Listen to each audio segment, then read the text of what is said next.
In your consumer news, April is Financial Literacy Month, and new studies show that right now people are struggling more than ever to make ends meet. Here are some tips to help you be more confident in your financial future is President and CEO of DeWitt and Dunn Financial Services, Cathy DeWitt. Good morning.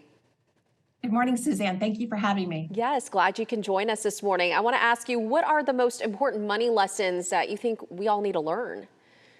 Well, there's many of them, but the great news is that the government passed a bill in 2004 that made April our financial literacy month. So there are so many things that's so important. And also just the fact that you mentioned that everybody's living on credit cards. It seems like things are a little bit out of control. But what we really need to focus in on is on, tracking our spending and making sure that we have a budget. And what I mean by that is making sure that we're not spending more than we're bringing in. And that's very important. But you can do that on an annual basis, break it down monthly, and then go to weekly. But what I also find with everybody is that if you will literally write it down, journal it, or maybe focus in on an app and making sure that you're staying true and you know exactly where your money is going, it's going to really help you if you do it on a daily basis. Yeah, writing it down, visualizing it, that definitely helps. At what point do you think we should tackle debt?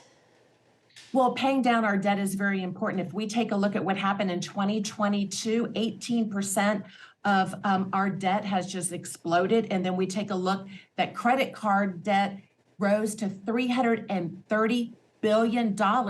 2022. And that's the highest level that we've seen in over a decade.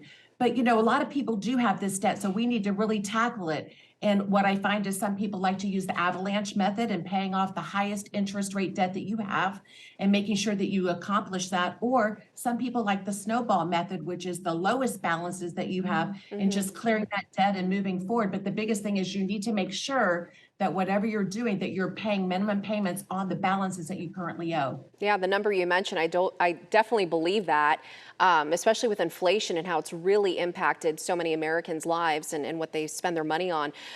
How we manage our finances, though, can really impact our credit score, too. How often should we monitor that? Well, personally, I do it on a weekly basis because your credit score is really your financial health.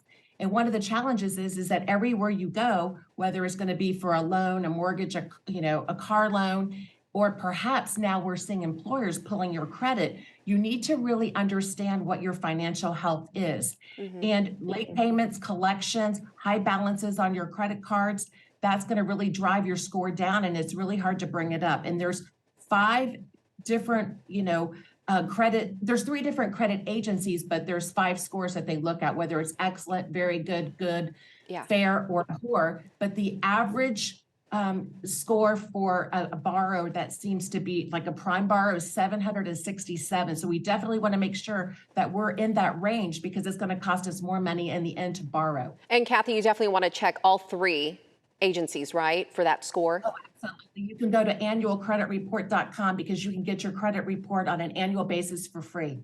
Okay. Well, thank you so much for your time. Some really helpful tips for financial planning and for Financial Literacy Month. We really appreciate your time. Thank you. Thank you for having me. If anybody has any questions, you can go to DeWittandDunn.com and also download our budget sheet, and that may help you as well. Sounds good. Thank you so much.